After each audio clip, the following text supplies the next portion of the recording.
Assalamualaikum warahmatullahi wabarakatuh. Di video sebelumnya, Jelang Malam menceritakan kisah Haris dan Bos Anas di part kedua. Nah, di video kali ini, Jelang Malam menceritakan Haris dan Bos Anas di part ketiga. Bagi teman-teman yang belum subscribe, jangan lupa di-subscribe ya. Dan jangan lupa juga tekan tombol loncengnya supaya video-video terbaru terus terupdate buat teman-teman. Tidak usah nunggu lama lagi, ceritanya dimulai dari sini. Anak kecil dan cantik itu mengambil kue-kuean di dalam plastik tanpa menunggu persetujuanku. Bukan hanya dia saja yang mengambil, tapi teman-temannya pun juga ikut mengambil. Anak siapa mereka? Pikirku. Ada 5 orang anak kecil, 3 di antaranya laki-laki dan 2 perempuan. Mereka rebutan kue itu. Padahal aku tidak ada memberi persetujuan. Hingga tidak terasa ada yang menggoyang-goyangkan badanku. "Riz, bangun," ucap seseorang sembari mengucapkan namaku. Perlahan aku membuka mata, terdapat wajah Rian. "Ada apa?" tanyaku. "Pulang, udah selesai ini," ucap Rian. Astagfirullah, aku terus beristighfar. Ternyata tadi aku ketiduran saat mengawasi teman-teman. Aku tertidur menyandarkan tubuhku di pohon besar yang rindang sebagai tempat istirahat. Kulihat jam tangan yang melingkar di pergelanganku menunjukkan pukul 5:10. Sebentar lagi akan masuk maghrib. Teman-temanku sengaja kejar target. Hari ini juga membersihkan jalan harus selesai. Astaga, pukul 5 lewat. Ucapku terkejut. "Iya Riz, tanggung banget tadi, mau berhenti hanya sisa sedikit," jawab Rian. Aku berteriak meminta teman-temanku untuk berhenti dan pulang secepatnya. Matahari sudah bergeser dari tempatnya. Suasana senyap, dingin dan hampir gelap. Teman-temanku menghampiri aku dan Rian duduk. "Yuk pulang," ucapku sembari bangkit. "Istirahat dulu Riz, minum dulu haus," sahut salah seorang temanku. Aku pun mempersilahkan teman-temanku untuk beristirahat sejenak, kurang lebih memberi waktu 5 menitan. Mereka minum-minum sembari duduk, sedangkan Anto terlihat gelisah saat kulihat. Ia mengkhawatirkan karena ini sudah masuk senja. Total kami semua ada 21 orang, termasuk aku. Masing-masing dari temanku memegang parang dengan peluh yang bercucuran sehabis menebas-nebas. Teman-temanku bukannya cepat-cepat pulang, malah bercanda dan mengobrol. "Kok kuenya habis?" tanya Fahrul saat membuka plastik kue. "Habis?" tanyaku heran. "Iya habis. Padahal tadi Bos Anas banyak banget belinya." "Aku belum ada makan," ucap Fahrul. "Masa habis? Aku tadi ada memakan, tapi hanya satu," jawabku. Teman-temanku terdiam saat setelah mendengar penuturanku. Tadi memang sehabis makan nasi, hanya aku saja yang memakan kue itu. Sedangkan mereka tidak ada, belum memakannya. "Aku juga belum ada makan kue," ucap satu temanku yang lain. "Sama, aku juga belum," sahut yang lain. Hanya aku saja yang tadi sehabis makan nasi langsung makan kue sehingga membuatku kekenyangan dan ketiduran sangat nyenyak. Pengakuan dari teman-teman, mereka tidak ada yang memakan kue dan hanya aku saja yang ada di tempat pohon besar ini. Aku menelan salivaku. Perasaanku kini sudah tidak enak lagi. Tiba-tiba saja kue itu hilang dengan jumlah yang banyak. Teman-temanku yang bercanda sambil tertawa kini sudah pada terdiam. Di antara temanku yang lain membuka semak-semak mencari kue yang hilang itu. "Di mana kau kue?" ucap temanku bergurau. "Apa kau lupa Riz? Ternyata udah kau makan," puro temanku yang lain. Kami hanya tertawa saja saat kehilangan kue itu. Teman-temanku sesekali bergurau agar tidak terlalu tegang. "Udah gak usah dicari-cari lagi," ucapku. "Penasaran Riz, apa mungkin dibawa anjing?" Tanya Agus yang masih mencari di balik semak-semak dan sesekali menebas-nebas. Bisa jadi, jawabku sambil berdiri untuk memulai perjalanan. Gak mungkin Gus, kalau diambil anjing. Ini kreseknya aja masih ada. Sahut Fahrul sambil memamerkan plastik putih yang awalnya adalah berisi kue-kuean itu. Mungkin monyet, sahut yang lainnya bersamaan dengan canda tawa. Udah gak usah dibahas. Ucapku mengalihkan pembicaraan. Aku mulai berjalan lebih dulu. Teman-temanku mengikuti aku dari belakang. Sesekali mereka masih membicarakan tentang kue tadi sambil dibikin candaan. Di antara mereka juga masih ada yang ngedumel sepanjang jalan. Kecewa. Padahal kue yang dibawa bos Anas tadi, mereka sama sekali tidak ada yang memakannya. Sudah beberapa kali kutegur untuk berhenti membahas kue itu dan mengikhlaskannya. Tapi teman-temanku masih saja ada yang kecewa. Nanti besok, kusuruh bos Anas untuk membelinya lagi. Ucapku kesal. Aku berjalan di paling depan. Sedangkan yang masih ngudumel berada di paling belakang. Kami masih melewati jalan perkebunan karet. Karena jalan yang kami bikin tadi belum bisa. Jembatan untuk menyeberangnya tidak ada. Hutan yang sudah gelap. Dedaunan kering dan biji-bijian karet berjatuhan. Dingin, lembab sangat sejuk. Di belakang teman-temanku masih saja membahas tentang kue hilang tadi. Menerka-nerka siapa pencurinya. Aku sangat kesal. Kulihat Anto juga enggan untuk ikut-ikutan menimbrung. Terdengar helaan napas Anto sambil geleng-geleng kepala mendengar celotehan di belakang. Wajar saja hilang, soalnya kue itu terbuat dari ketan. Ucap Anto berhenti sembari berbicara dan menengok ke teman-temanku yang berada di belakang. Ketan? Ah, iya aku baru saja ingat. Memang benar kue tadi terbuat dari ketan. Kue ketan gula merah dan gurih. Setauku, ketan memang kesukaan dari makhluk gaib. Tidak usah dibahas lagi. Ini sudah masuk maghrib. Nanti kalau ada apa-apa, bisa bahaya kita. Ucap Anto tegas. Kalau hilang biarkan saja, tidak usah mencari tahu siapa pencurinya. Nanti besok kita bisa beli lagi. Sambung Anto dengan intonasi serius.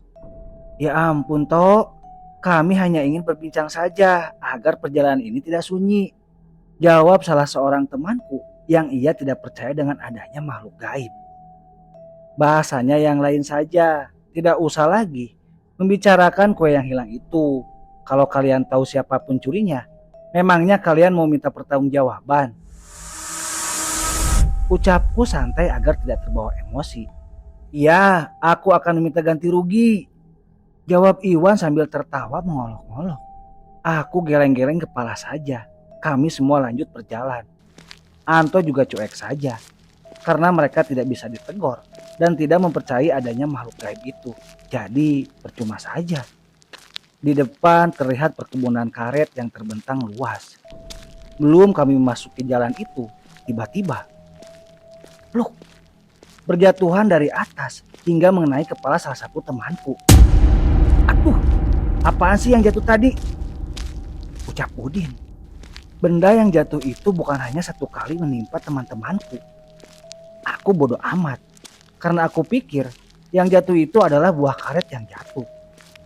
Aku dan Anto jalan terus ke depan.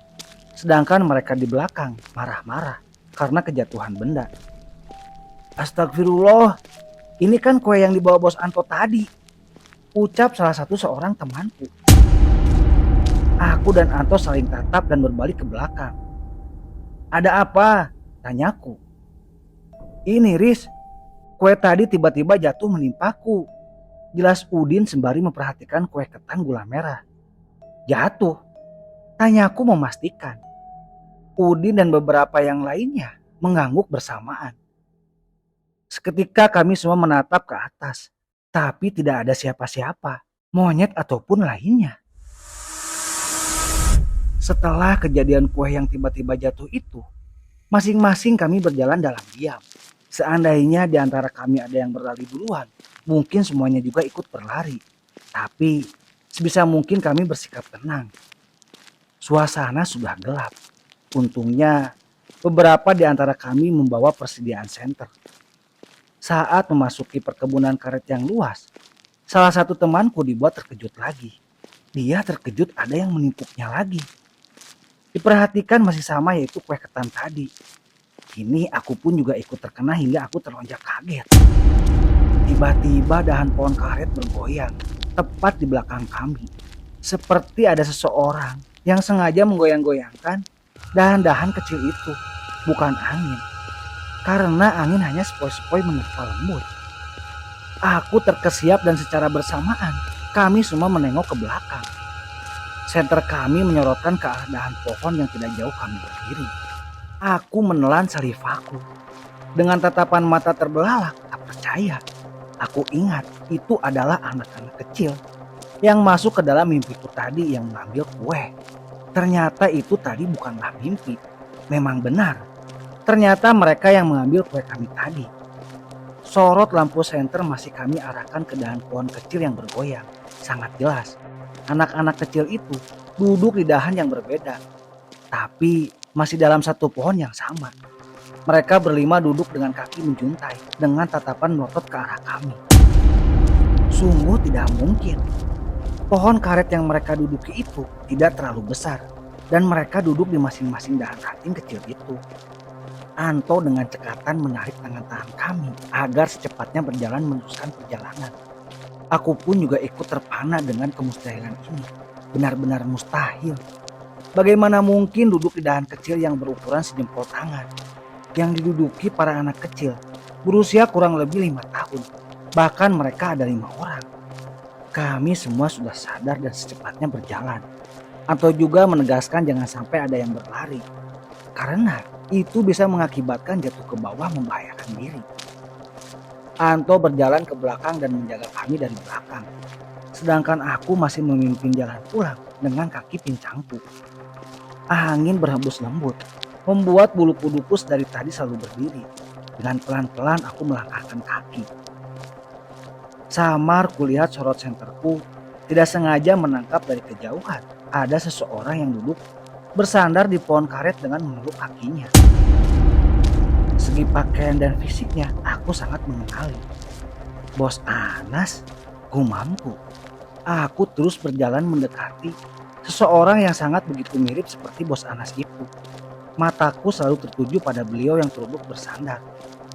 Kenapa Bos Anas sendirian maghrib-maghrib? Batinku. Apa beliau mencari kami yang sedari sore tak kunjung balik? Saat aku semakin mendekat, tiba-tiba ada seseorang yang menepuk bahuku. Riz, kenapa berjalan ke kiri? Awas jurang! Ucap Rian. Astagfirullah, aku langsung beristighfar. Benar saja, aku salah jalan. Seharusnya berjalan lurus sedangkan aku malah ke kiri. Padahal, aku adalah pemimpin jalan. Untungnya, Rian menyadarkanku yang hampir saja terperdaya halusinasi. Kulihat ke belakang. Ternyata teman-temanku memperhatikanku yang memasuki jalur berbeda. Aku beringsut mundur dan berjalan ke jalur yang semula. Teman-temanku tidak ada lagi yang berbincang. Hanya ada bunyi langkah kami saja yang bergerisik menginjak dedaunan kering. Sempat kulirik seseorang yang duduk itu lagi. Tapi sudah tidak ada lagi di bawah pohon itu. Kami keluar dari perkebunan karet yang luas tadi.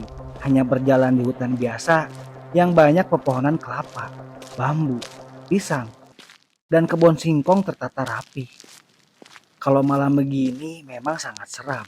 Tapi saat pagi tadi kami pergi ke lokasi lahan, ada banyak bertemu orang yang pergi ke kebun. Di perkebunan karet tadi pun juga ada beberapa orang yang kusapa sedang memanen karet. Sampai di jalan yang beraspal, kami langsung menuju rumah Pak Ruslan. Dari luar rumah Pak Ruslan sangat ramai.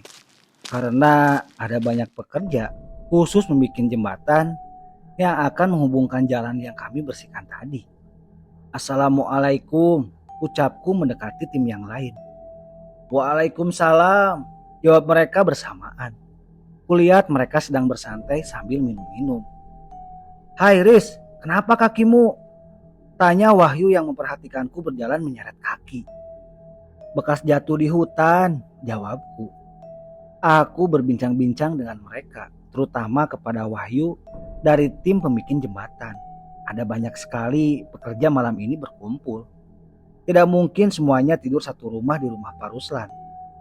Tidak lama Pak Ruslan datang dari sudut jalan. Beliau tersenyum ke arah kami semua. "Nah, sebagian dari kalian nginap di rumah Pak Amar ya," ucap Pak Ruslan.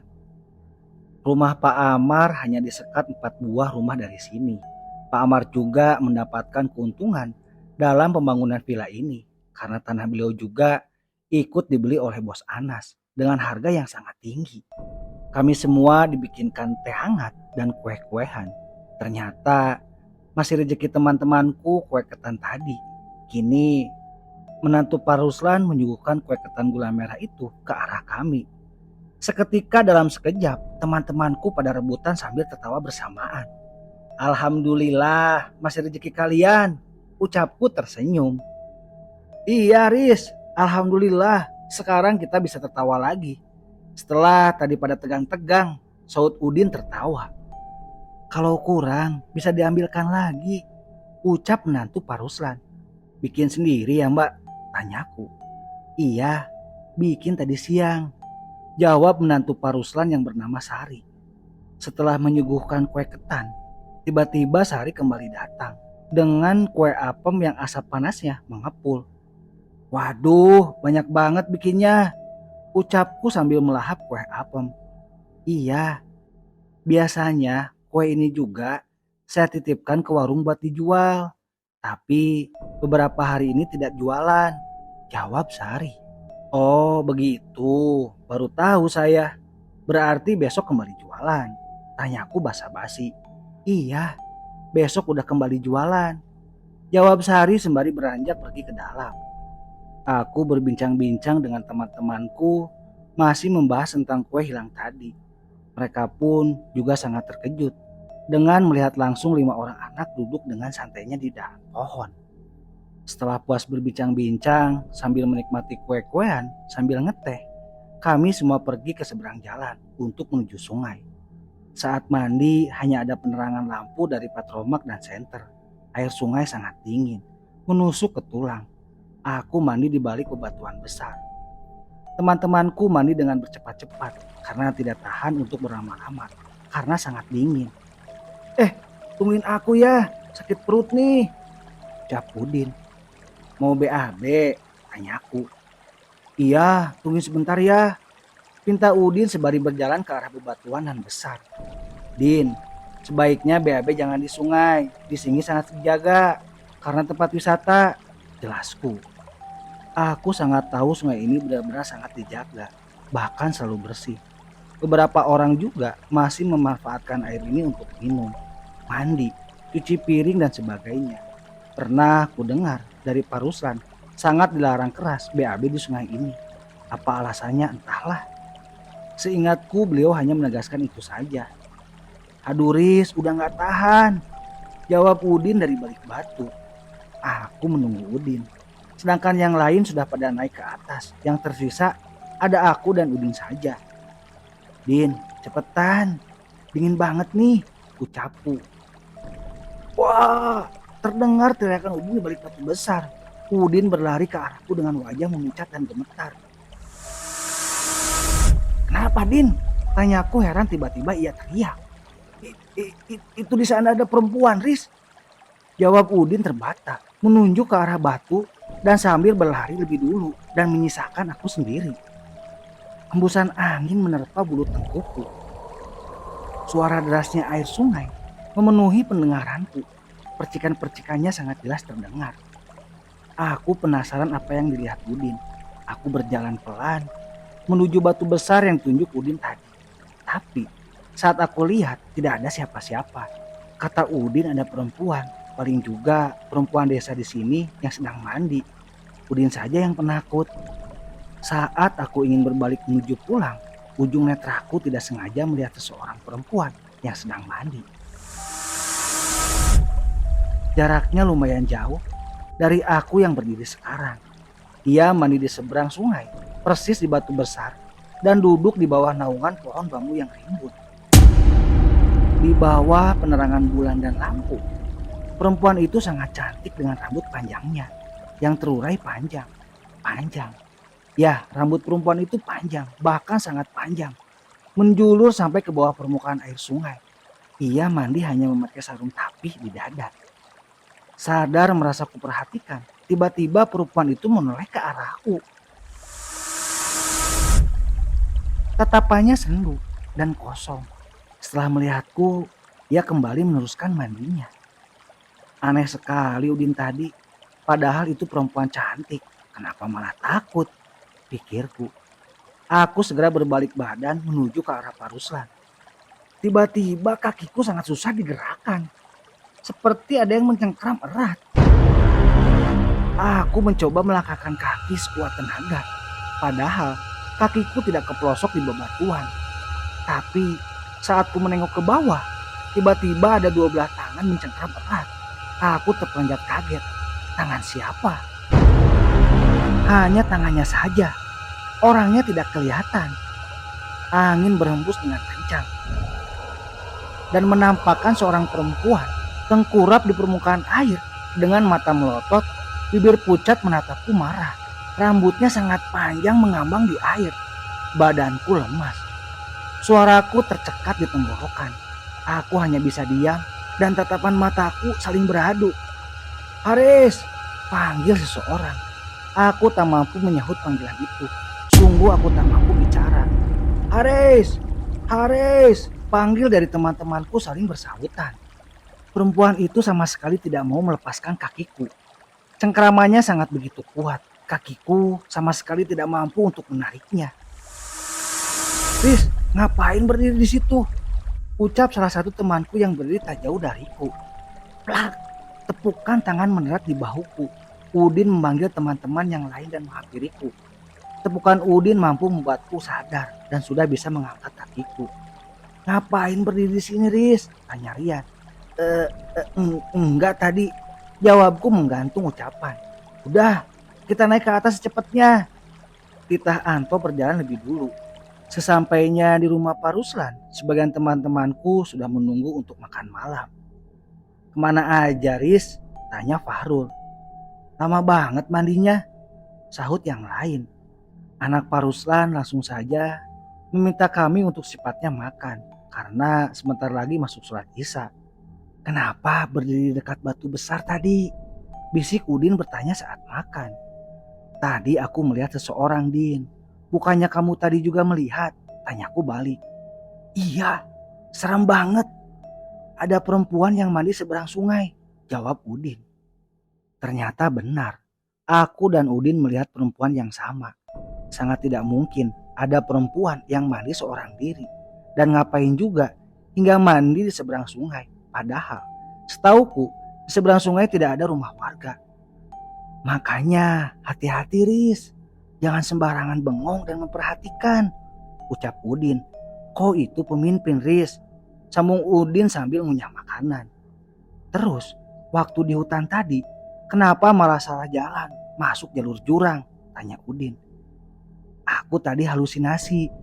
Lihat Bos Anas terduduk, jawabku. Astagfirullah, Bos Anas mana? Tanyaku dengan penekanan menanyakan kepada teman-teman. Mereka semua terkejut atas pertanyaanku karena aku bertanya dengan nyaring. Astagfirullah, aku langsung kaget. Sejak tadi datang, tidak melihat Bos Anas di mana. Padahal mobil beliau masih ada. Tidak mungkin beliau pulang ke kota. Bos Anas mana? Tanyaku dengan panik. Mereka semua menggelengkan kepala, tanda tidak mengetahui Bos Anas di mana. Terakhir lihat hanya siang tadi saja, sewaktu ngantar nasi. Jawab salah satu temanku dan bersamaan mereka juga mengakui hal yang sama. Sama-sama tidak ada yang melihat Bos Anas sejak tadi. Mungkin ikut Pak Ruslan ke rumah Pak Amar, sahut salah seorang temanku. Tidak lama Pak Ruslan datang. Aku melihat beliau hanya sendiri. Dan tidak ada Bos Anas. Apa benar yang kulihat di hutan tadi? Seseorang duduk bersandar di pohon itu adalah Bos Anas. Bos Anas mana, Pak? Tanyaku tidak sabaran. Terlihat Pak Ruslan memicingkan mata. Tadi ada, Riz. Memang kemana? Tanya balik Pak Ruslan. Saya kira bos Anas ikut sampean ke rumah Pak Amar, ucapku. Tidak ada. Tadi saya pergi sendiri, jawab Pak Ruslan sambil menggelengkan kepala. Aku mencoba menelepon bos Anas, tapi nomor HP-nya malah tidak aktif. Perasaanku menjadi gelisah tak tenang. Cepat habiskan makanan kalian, kita cari bos Anas bersama-sama, perintahku. Aku sangat kepikiran tentang bos Anas. Kemana beliau? Dikhawatirkan beliau berada di hutan. Karena sebelumnya aku sempat melihat ada seseorang yang sangat sama. Fisiknya menyerupai bos Anas. Kami berpencar, masing-masing pergi mengecek ke rumah Pak Amar lagi. Dan sebagian ke rumah Pak Rahim dan Pak Rullah. Pak Rahim dan Pak Rullah itu yang juga sama-sama tanah mereka terkena cipratan keuntungan pembangunan villa. Sebagian teman-temanku juga pergi ke rumah RT karena bos Anas cukup kenal dengan RT di sini. Azan Isya berkumandang. Allahu Akbar, Allahu Akbar. Kami semua sholat Isya terlebih dahulu.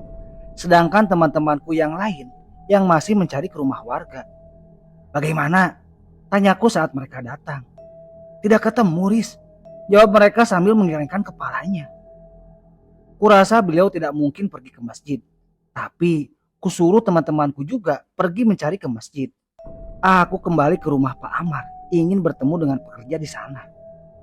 Aku menemui teman bos Anas yang tadi yang ikut mengantar nasi. Nama beliau Saubari atau Pak Bari, pimpinan pekerja dari pembuatan jembatan. Terakhir saya lihat bos Anas bersama sampean, Pak. Kira-kira kemana beliau? Tanyaku menginterogasi Pak Bari yang usianya seumuran dengan bos Anas. Iya, sore tadi Anas memang masih ada. Tapi menjelang maghrib, ia pamit pulang ke rumah Ruslan. Jelas Pak Bari. Aku juga menanyakan kepada teman-teman dari pekerja lain. Tapi mereka terakhir melihat sore tadi saja. Mereka juga mendengar saat bos Anas berpamitan pulang ke rumah Pak Ruslan. Kemungkinan hilangnya hanya di rumah Pak Ruslan. Tapi seluruh ruangan di rumah Pak Ruslan sama sekali tidak menemukan bos Anas. Anak dan mantu Pak Ruslan pun juga tidak ada yang melihat. Kini seluruh pekerja dan Pak Ruslan juga ikut berkumpul beramai-ramai di rumah Pak Amar. Apa diculik warga sekitar sini? Ucap Wahyu. Mana mungkin, buat apa menculik bos Anas? Sahut yang lainnya. Bisa jadi alasannya dendam, iri ataupun lainnya, titah yang satunya. Aku menegur teman-temanku yang berprasangka buruk kepada warga kampung sini. Kalau ada orang lain yang mendengar bisa tersinggung. Aku diam dan berpikiran ingin masuk ke hutan. Aku khawatir bos Anas berada di dalam hutan, disembunyikan oleh makhluk gaib. Aku pun menceritakan awal kejadian aku yang salah memasuki jalur pulang tadi. Mengatakan aku melihat seseorang yang sangat begitu mirip dengan bos Anas duduk sambil memeluk kakinya di perkebunan karet. Sebagian teman-temanku bergidik ngeri. Sebagian diantaranya percaya kalau yang kulihat sewaktu maghrib tadi adalah bos Anas. Tapi banyak juga yang berpendapat itu hanyalah tipu daya. Di perkebunan karet di lereng itu, tanya Pak Amar. Iya Pak, pokoknya sama dari fisik dan pakaiannya sama persis yang kulihat siang tadi bos Anas datang mengantarkan makanan, jawabku. Kami semua terdiam. Pak Amar mencerna perkataanku tadi. Gimana Pak, apa benar itu bos Anas yang disembunyikan oleh makhluk gaib? Tanyaku lagi. Kalau benar, sebaiknya kita cari ke hutan malam ini juga. Aku sangat khawatir dengan bos Anas. Pasti beliau ketakutan. Sambungku lagi. Kamu jangan terlalu percaya dulu nak. Ditakutkan kita hanya dipermainkan dan mau mencelakai kita. Sahut Pak Ruslan yang sedari tadi selalu diam. Pikiranku saat ini terus tertuju dengan seseorang yang maghrib tadi kulihat. Memang kalau kami pergi mencari malam ini juga sangat bahaya. Pastinya bukan hanya ada binatang buas, tapi bisa bertemu dengan hal-hal berbau hantu. Riz, kok kakimu kena apaan? Tanya Wahyu. Aku menengok ke kakiku. Ternyata banyak goresan terdapat di kedua kakiku. Aku baru saja sadar dan memperhatikannya. Pantas saja dari tadi rasa perih. Tapi tidak terlalu kupikirkan karena Saat ini lebih genting lagi. Bos Anas tiba-tiba menghilang. Kemungkinan goresan di kaki ini gara-gara perempuan yang mencengkeram begitu kuat dengan kuku-kuku panjangnya. Aku tak menjawab pertanyaan Wahyu karena akan mengakibatkan teman-temanku akan takut mandi di sungai. Biar aku dan Udin saja yang tahu tentang perempuan mandi tadi. Ini memang kesalahan aku yang sangat memperhatikan perempuan itu. Jujur saja, awalnya aku tergoda. Oh ini, terkena rumput yang tajam saat tadi di hutan. Jawabku bohong. Padahal aku sudah melupakan tentang cengkraman perempuan tadi. Tapi gara-gara Wahyu yang menanyakan malah keingat lagi. Pantas saja Wahyu melihat dan memperhatikan kakiku. Karena aku hanya memakai celana selutut, memamerkan goresan kedua di kaki. Ini gimana dengan Bos Anas? Tanyaku lagi, mengalihkan perhatian tentang kakiku. Mereka tidak ada yang menjawab pertanyaanku. Masing-masing berpikir dan jangan sampai bertindak gegabah.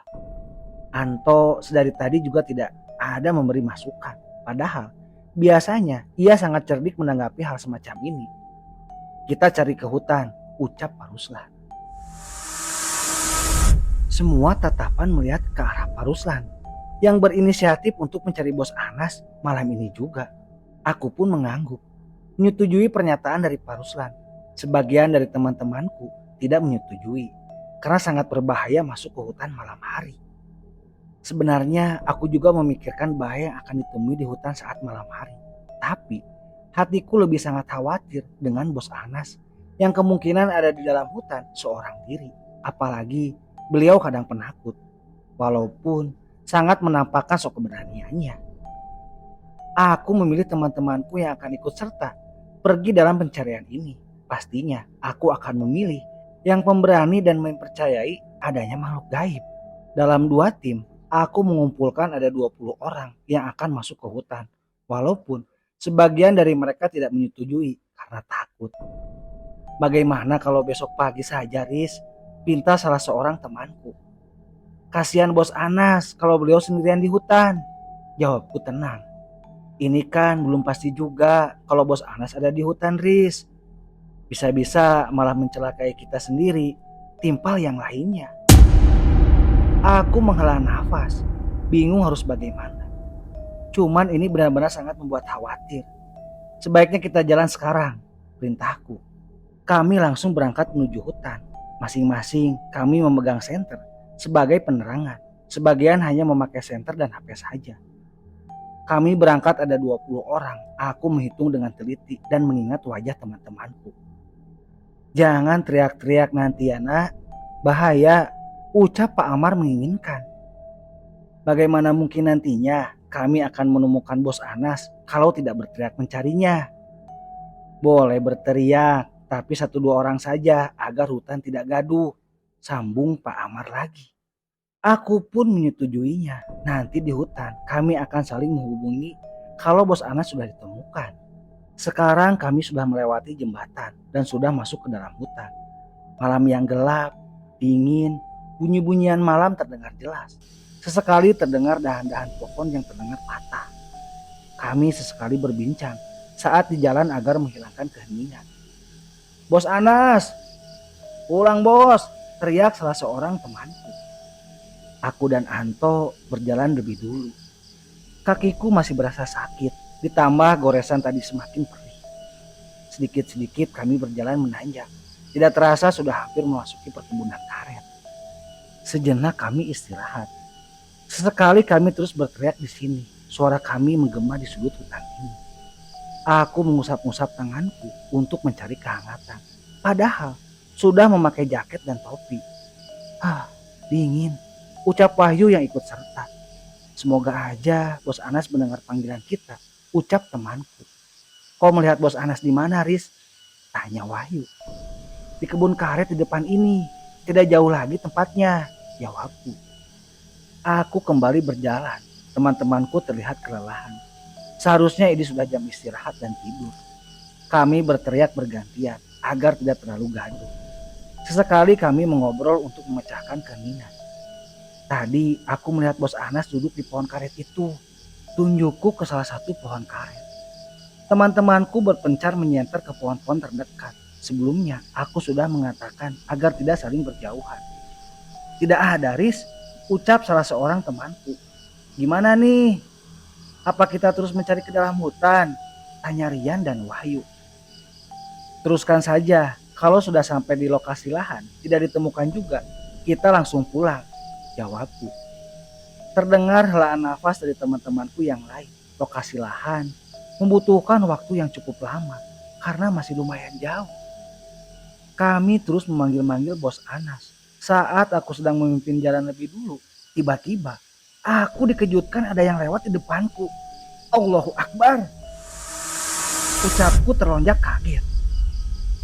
Teman-temanku yang mendengar juga ikut terkejut. Untungnya hanya anjing yang melintas persis di depanku. Walaupun anjing itu hanya menggonggong, kami pun beringsut mundur. Ditakutkan anjing liar itu menyerang dan menggigit. Dadaku berdegup kencang karena terkejut. Untungnya anjing itu langsung pergi menjauh. Riz, dari tadi kita cari dan panggil-panggil, tapi Bos Anas tidak menyaut. Keluh Anto yang tiba-tiba bersuara.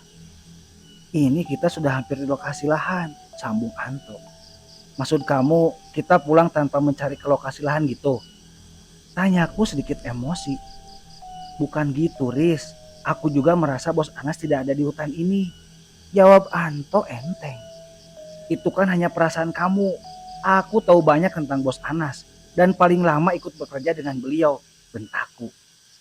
Santai aja, Riz. Aku hanya mengatakan unek-unekku saja, jawab Anto. Sudah, jangan pada berdebat gini. Anto, sebaiknya kita cari hingga ke lokasi lahan, ucap Rian melarai kami. Sebenarnya aku saja yang terbawa emosi karena khawatir bercampur takut. Di antara perdebatan kami, tiba-tiba terdengar gelak tawa cekikikan. Seperti yang mentertawakan kami yang berbeda pendapat. Aku menyenter wajah teman-temanku, tapi mereka menggelengkan kepala, tanda tidak ada yang menertawakan. Kami semua diam dan terus melanjutkan perjalanan ke lokasi. Akhirnya, Anto tetap menurut. Aku menelan salivaku saat melewati kebun karet. Yang maghrib tadi kami lewati, melihat anak kecil duduk di dahan pohon. Sebagian teman-temanku tidak ada yang tahu, karena mereka dari tim pembikin jembatan. Bos Anas, pulang, teriakku. Saya di sini. Samar ku dengar ada yang menyahut dengan suara serak. Aku yakin itu Bos Anas. Bos, kami datang. Bos Anas di mana? Teriakku lagi. Di sini. Terdengar suara serak di belakang pohon besar. Kami semua mendekati pohon besar di depan dan pelan aku berjalan lebih dulu sambil menyorotkan lampu senter yang kupegang. Bos Anas, panggilku takut. Bos, keluar. Bos di mana? Ucapku lagi. Tidak ada jawaban lagi. Padahal tadi sangat jelas ada jawaban sumbernya suaranya di balik pohon besar ini. Tapi saat ku dekati, tiba-tiba tidak ada sahutan lagi. Aku menatap ke arah teman-temanku untuk mengecek pohon besar itu. Tapi teman-temanku diam saja. Seperti menyerahkan keputusan hanya denganku. Bos Anas di mana? Panggilku lagi. Di sini. Jawab seseorang dari balik pohon besar. Aneh sekali. Kalau benar memang Bos Anas. Tapi kenapa beliau tidak mencoba berusaha keluar sendiri dan berteriak meminta tolong ke kami. Sedangkan sekarang aku dan teman-temanku sudah sangat dekat dengan pohon besar sumber suara itu. Aku dan Wahyu mencoba berjalan, memeriksa secara langsung. Tapi tiba-tiba tangan kami berdua ditangkap oleh Anto hingga membuat kami terkejut. Anto menggeleng pelan. Tanpa berbicara seperti Anto, melarang kami untuk memeriksanya. Kenapa? Tanyaku pelan. Bukan, jawab Anto lirih. Aku dan Wahyu menelan ludah sebari beringsut mundur ke belakang.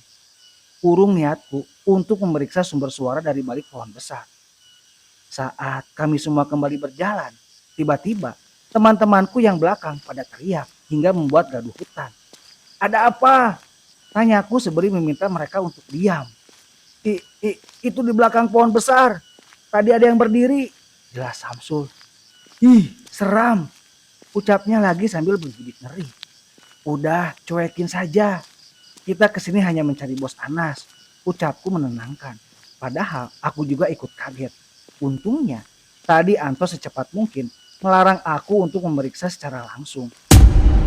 Entahlah apa yang dilihat teman-temanku. Mungkin mereka tidak sengaja menyorotkan lampu ke arah balik pohon tadi. Waduh, jauh juga ya lahannya, ucap Wahyu. Iya yuk, jauh banget ternyata, sahut temanku yang lain dari tim pembikin jembatan.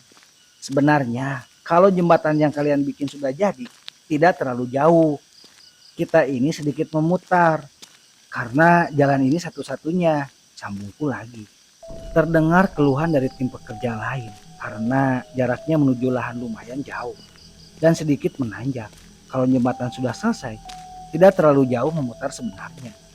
Makanya cepetan selesaikan jembatannya, agar kami tidak terlalu jauh lagi berjalan, ucapku sambil menepuk Wahyu.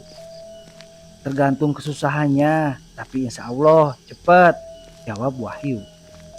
Suara jangkrik terdengar jelas, dedaunan sesekali bergoyang diterpa angin. Suara buah karet yang berjatuhan juga sangat terdengar jelas di malam hari. Nah itu, di depan sudah sampai lokasi lahan. Ucapku memberi sembari menyenter ke depan. Wah, luas banget ya, jawab Wahyu. Iya, tapi rencananya akan diperluas lagi, ucapku lagi.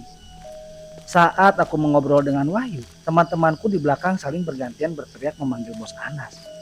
Hening sama sekali tidak terdengar jawaban. Aku menyenter seluruh sudut hutan. Di antaranya, aku selalu memperhatikan 3 pohon angker yang ada penunggunya itu. Kami mencari-cari sedikit berpencar ke seluruh lahan yang luas ini. Sesekali aku ikut berteriak agar bos Anas percaya kalau kami sedang mencari beliau. Kulihat jam sudah menunjukkan pukul 8 malam. Suasananya hanya gelap yang sangat pekat. Tidak ada sama sekali penerangan, kecuali dari senter yang kami bawa. Jangan berjauhan, ucapku mengingatkan teman-temanku. Di lokasi lahan yang luas ini, kami kembali berteriak secara bergantian. Tapi sama sekali tidak ada sahutan. Aku dan teman-temanku menyenter hutan ini cukup lama. Pandanganku selalu mawas melihat-lihat sekitar. Sesekali aku dibuat terkejut dengan adanya bayangan yang melintas. Tidak sengaja terkena sorot lampu senter. Namun untungnya tidak apa-apa, hanya sekedar lewat saja. Riz, coba lihat di dekat pohon itu. Sepertinya ada yang duduk, ucap Wahyu berada di depanku. Pohon yang dimaksud Wahyu ialah pohon salah satu dari 3 yang ada penghuninya. Yang kemarin aku juga sempat dipermainkan oleh mereka. Gara-gara hanya mencari sumur, ingin memadamkan api. Itu tadi aku melihat seperti ada bayangan orang juga, Riz. Sambung Wahyu lagi. Wahyu memang tidak mengetahui hal-hal kejadian yang kami temukan saat menebas semak-semak di sini. Sengaja aku memilih teman-temanku dari tim pekerja jembatan karena mereka tidak tahu apa-apa. Tidak tahu cerita siang tadi kami sempat kehilangan kue dan melihat anak kecil yang duduk di pohon-pohon kecil. Tunggu yuk, kita panggil dulu. Kalau benar di sana ada bos Anas, nanti bisa saja beliau akan menjawabnya, kitaku. Aku pun juga ikut melihat lebih jelas ke arah pohon yang cukup jauh dari kami berdiri sekarang. Sebisa mungkin kami jangan terburu-buru mendekat ke arah pohon besar, tinggi dan rimbun itu. Riz, sepertinya ada orang deh di pohon itu, ucap Rian sambil menunjuk ke arah pohon yang sama. Sama Riz, aku juga ada melihat seseorang di pohon itu, timpal yang lain sambil mengiyakan. Kalau memang ada orang, apakah itu bos Anas? Karena sejak tadi di sini sama sekali tidak ada yang menjawab, ucapku pada mereka. Cepetan Riz, kita ke sana. Biar cepat juga kita baliknya, ucap salah seorang temanku yang lain. Oh ya sudah, jawabku mengiyakan.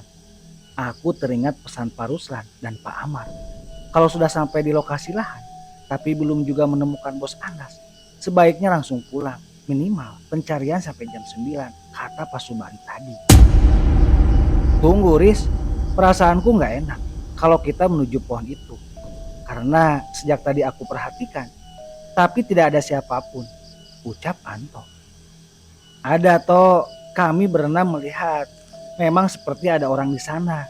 Siapa tahu bos Anas pingsan, makanya beliau tidak dapat menjawab. Bantah yang lain yang sedari tadi sudah sangat ingin pulang. Iya, tapi firasatku mengatakan kalau itu bukanlah bos Anas, ucap Anto lagi. Terus siapa dong? Hantu, gurau yang lain bernama Aja yang tidak tahu menahu tentang kejadian yang kami alami. Sepertinya aku salah orang untuk meminta bantuan dalam pencarian ini. Karena Ajay orangnya seperti tidak sabaran. Udah, jangan berdebat gini. Ingat, di sini hutannya masih asri dan banyak binatang buas, ucap Rian. Kami semua berjalan ke arah pohon besar itu. Lahan di sini sudah bersih, jadi sangat tampak kalau memang ada orang.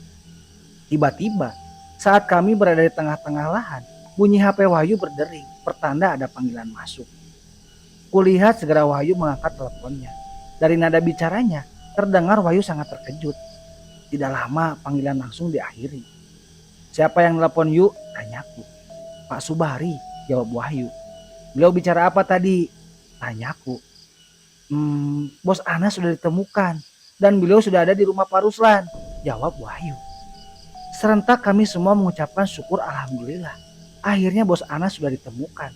Kami semua terkejut. Berarti sejak tadi tidak ada bos Anas, sedangkan kami teriak-teriak mengira bos Anas berada di lokasi lahan. Kami semua saling tatap dan berjalan balik. Urung niat kami ingin memastikan kebalik pohon itu. Untungnya belum sampai. Entah makhluk apa penunggu yang dilihat oleh teman-temanku. Ketemu di mana bos Anasnya? Tanyaku. Katanya bos Anas gak kemana-mana, jawab Wahyu. Teman-temanku memilih jalan yang paling depan. Di belakang ada aku, Anto dan Wahyu. Sedangkan Rian berjalan di depan menyantar jalanan. Saat kami berjalan, samar terdengar seseorang ada yang memanggil kami. Hai, gak jadi kesini. Sini cari aku. Terdengar jelas panggilan itu. Teman-temanku pun kelihatan sangat terkejut. Untungnya Anto meminta kami agar jangan menengok ke belakang. Entah, di belakang ada apa yang pasti kali ini aku akan menuruti apa kata Anto. Angin berhembus kencang, dedaunan bergemerisik melambai-lambai, dan sedikit kurasakan rintikan hujan turun sangat dingin menusuk ke tulang. Lalu jalan kami seperti berlari kecil untuk secepatnya sampai rumah. Kulihat langit sangat hitam, tidak ada rembulan dan bintang di atas sana. Saat aku ingin berhenti melihat langit, tiba-tiba dari atas seperti ada sekelibat yang terbang melintasi dari pohon ke pohon yang lainnya. Tak begitu jelas itu apa, tapi sangat nampak seperti ada yang terbang.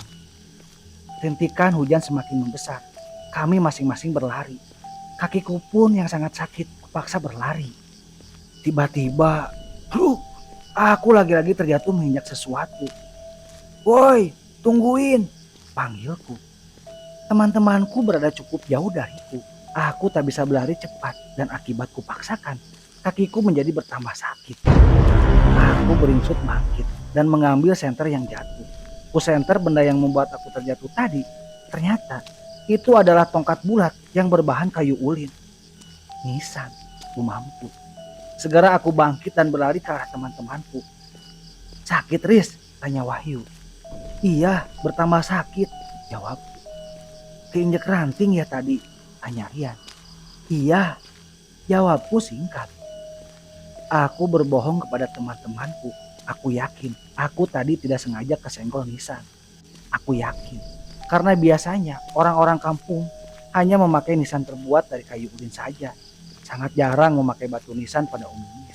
Apalagi sangat jelas. Tadi nisan yang bulat serta ada ukirannya. Walaupun tidak begitu jelas, tapi aku sangat tahu betul. Tak mungkin aku perbaiki malam ini juga. Karena waktu tidak memungkinkan. Sedangkan teman-temanku sudah pada kedinginan dan secepatnya pengen pulang. Rencananya besok siang akan kuperbaiki. Dan kuletakkan kembali nisan tadi yang tidak sengaja aku menyenggolnya. Anto berjalan di belakang, katanya untuk menjaga kami. Teman-temanku terlihat sangat santai. Sekarang kami tidak ada yang berlari lagi. Khawatir akan jatuh seperti aku tadi. Kami berjalan bersamaan. Pegunungan yang dingin ditambah rintikan hujan mampu membuat badan kami menjadi beku. Aku pun juga sudah sangat menggigil. Kaki dan tanganku seakan kram akibat kedinginan. Kami terus berjalan hingga akhirnya sudah keluar dari perkebunan karet. Bertahan ya teman-teman, sedikit lagi. Ucapku menguatkan dengan suara bergetar. Angin berhembus kencang. Banyak pepohonan kelapa yang meliuk-liuk akibat terpaan. Sebisa mungkin kami terus berjalan dan secepatnya pulang menyelimuti badan. Terlihat di depan jembatan gantung, membentang, menjambungkan antara hutan dan jalan beraspal. Kulirik jam tangan sudah menunjukkan hampir pukul 9. Dari jembatan gantung ini, aku sempat melirik ke bawah. Bantaran sungai yang mengalir deras malam ini, samar kulihat lagi-lagi ada perempuan yang mandi. Dan kini, salah seorang temanku juga ikut melihat bahkan mentertawakan menjadikan bahan gurauan. Sahabat Jelang Malam, sekian dulu cerita Haris dan Bos Anas di part ketiga ya. Nah, buat sahabat Jelang Malam yang belum subscribe, jangan lupa di subscribe dan tekan tombol loncengnya agar supaya video-video barunya terupdate ya di channel kalian ya. Nah, jangan lupa juga saksikan di part keempatnya kisah Haris dan Bos Anas. Dan mohon maaf ya apabila ada kata-kata yang salah, kata-kata yang tidak berkenan. Mohon dimaafkan ya sahabat Jelang Malam. Baik sahabat Jelang Malam, sekian dari saya. Wassalamualaikum warahmatullahi wabarakatuh.